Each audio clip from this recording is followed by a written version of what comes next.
nous quittons la Riviera pour le Baou de Saint-Janet, à 25 km. Ici se dressent des rochers escarpés, que l'on appelle baou en provençal. Une frontière naturelle entre le littoral et le moyen pays.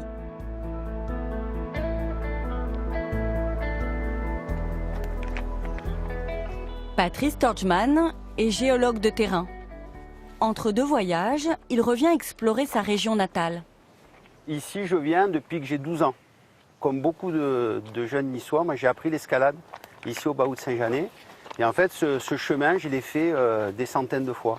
Puisque tous les dimanches, je prenais le bus depuis Nice sur la promenade des Anglais, je montais à Saint-Janet. Et après, par cette voie rouge, jusque dans ce qu'on appelle les rosseaux du Baou de Saint-Janet, et où il y a des dizaines de voies d'escalade.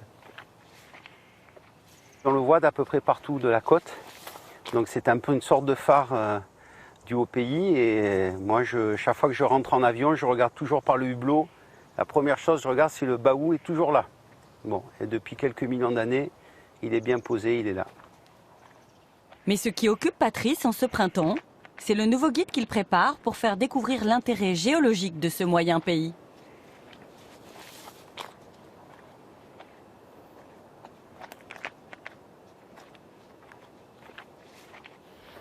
Ça, c'est très joli là. On voit très bien le travail de corrosion de la roche. Hein. C'est très verticaux. Ce sont ce qu'on appelle les cannelures. C'est l'eau de ruissellement qui est très légèrement acide, qui va dissoudre la roche calcaire et continuer à l'éroder. Donc en fait, notre baou, chaque année, il perd quelques dizaines de kilos ou centaines de kilos de roche. Donc en fait, la géologie, c'est une science du passé, mais c'est aussi une science du présent. L'érosion continue. Et un jour, dans longtemps, il n'y aura plus de baou. Il sera complètement érodé. Voilà le passage de la brèche du premier ressaut. On va ressortir au soleil. Le Baou culmine à 800 mètres. Il faut 3 heures pour en faire l'ascension, hors sentier, avec un premier passage délicat à franchir. Ah, cette pierre-là, elle est vraiment bien placée. Hop là.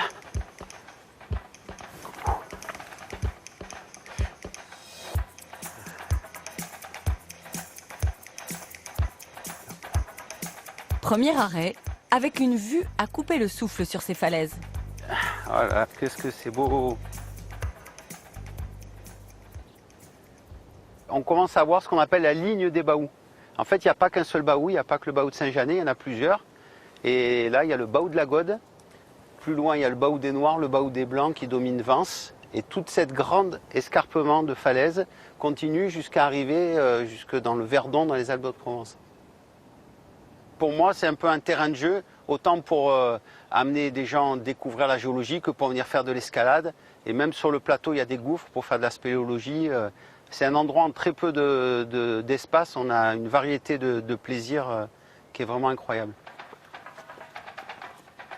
Nous sommes au deuxième ressaut de la voie rouge. C'est plus de la randonnée, c'est pas vraiment de l'escalade, c'est un peu entre les deux. C'est pas difficile, mais il faut faire attention. Il y a plus de 200 mètres d'épaisseur de calcaire. Et en fait, c'est un ancien récif.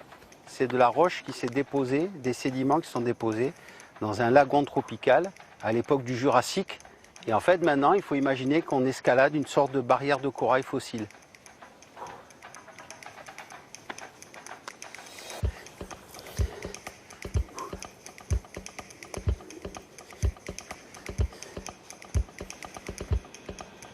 Plus que quelques mètres avant d'atteindre le point culminant du Baou et ses vastes plateaux à perte de vue.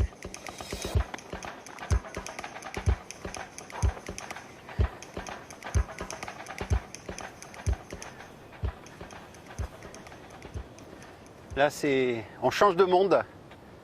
On arrive au sommet de ce Baou de Saint-Janet. Là, on passe d'une verticalité presque complète à un grand plateau tout plat. Et on passe d'un côté de la Côte d'Azur super urbanisée et d'un coup, on est dans un espace totalement sauvage et préservé. C'est incroyable. On a une succession de grands plateaux calcaires qui vont donc d'ici, du bord du Baou de Saint-Janet, jusque presque aux gorges du Verdon. Paradoxalement, on est entre une zone hyper touristique qui est la Côte d'Azur, Une autre destination qui commence vraiment à être bien connue, c'est le Mercantour. Et là, entre les deux, il y a toute cette zone, ce qu'on appelle le moyen pays, qui pour moi a énormément de charme, qu'on peut visiter toute l'année, avec vraiment une sensation de nature totalement sauvage et préservée. Et c'est aussi ça qu'on a voulu faire ressortir dans notre guide géologique, c'est qu'il y a des magnifiques choses à découvrir dans ce moyen pays qui est pour l'instant un peu moins connu.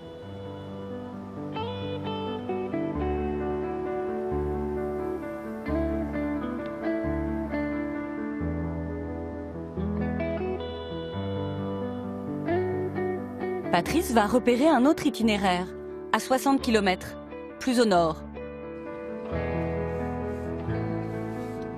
Il se rend au pied du Mercantour, en longeant les canyons.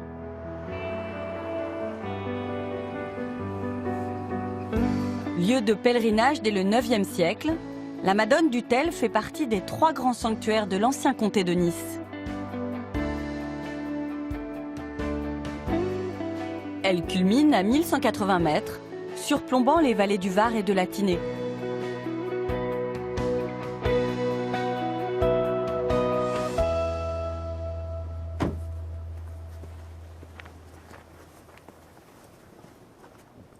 Ici se trouve un autre site géologique remarquable pour comprendre la formation de ces Alpes-Maritimes.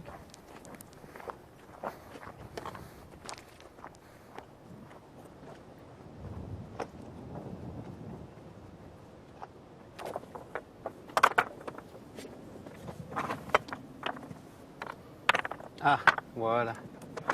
Voilà ce que je cherchais. Ce galet qui est un galet, en fait, c'est du granit, donc qui vient du Mercantour, là-bas derrière.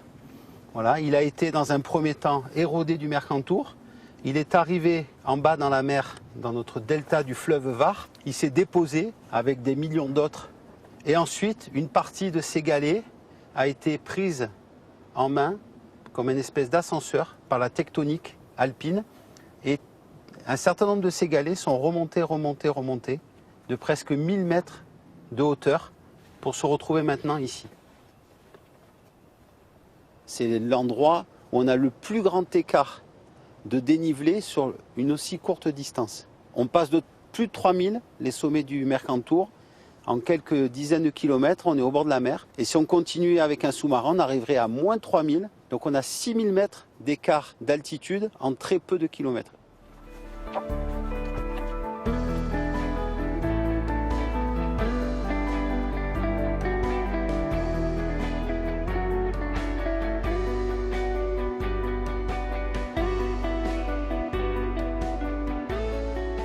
En rentrant sur Nice, Patrice tient à nous montrer une curiosité naturelle aux portes de la ville. Le vallon obscur de Donareo.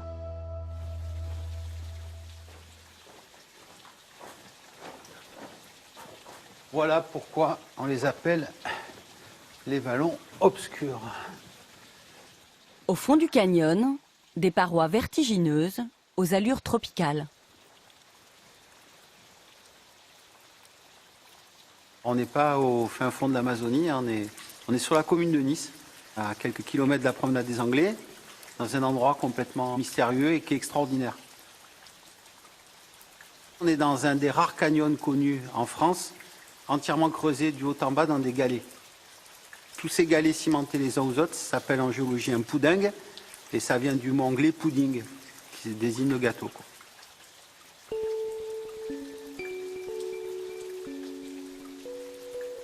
Ces poudingues, c'est des roches qui sont parfaitement imperméables, donc l'eau, au lieu de s'infiltrer dedans, elle va ruisseler. Et c'est pour ça qu'on a ce qu'on appelle des jungles verticales. C'est ces grands murs qui sont entièrement végétalisés. Voilà ce qu'on appelle le travertin, c'est ce mélange intime entre le végétal et le minéral. Et en fait, ça fait une espèce d'éponge naturelle qui retient l'eau, mais qui permet aussi à toutes ces plantes de se fixer très facilement. Ce qui est génial, c'est que même au cœur de l'été, on a toujours cette humidité très forte. Et c'est pour ça qu'on a quasiment des parois verticales entièrement couvertes de végétation, ce qui est absolument une exception en milieu méditerranéen. On a ça nulle part ailleurs, à part ici dans les vallons obscurs. Ces falaises humides, classées Natura 2000, favorisent la présence de nombreux végétaux, Ah, voilà. rares ou endémiques. Ah, ça, c'est beau ça. Ces plantes qu'on appelle les fougères scolopendres nous font revenir plusieurs centaines de millions d'années avant notre époque, parce que c'est ces végétaux très primitifs qui ont les premiers colonisé la terre ferme. Voilà. Et en fait, on voit très bien ici le mode de reproduction qui date d'avant que l'évolution invente, entre guillemets, la reproduction sexuée avec les fleurs. Donc là, on voit une reproduction très primitive, ce qu'on appelle les spores. Donc voilà, donc sous certaines feuilles, on a donc ces spores qui, une fois qu'ils sont arrivés à maturité, vont tout simplement tomber de la feuille, germer et donner de nouvelles fougères. Dans le guide géologique des Alpes-Maritimes qu'on prépare, il y a une grande partie de géologie, mais il y a aussi certains éléments en matière de botanique, de faune, de flore, d'histoire locale, et l'histoire de cette fougère en fait partie. Il existe 10 vallons obscurs dans les Alpes-Maritimes, de véritables refuges pour la nature, encore bien méconnus du grand public. Il y a quelques personnes qui connaissent et qui viennent s'y balader, mais bon, c'est vraiment un endroit qui est tellement sauvage, un peu inaccessible, pas très indiqué. Donc ça reste un petit jardin secret pour les Niçois.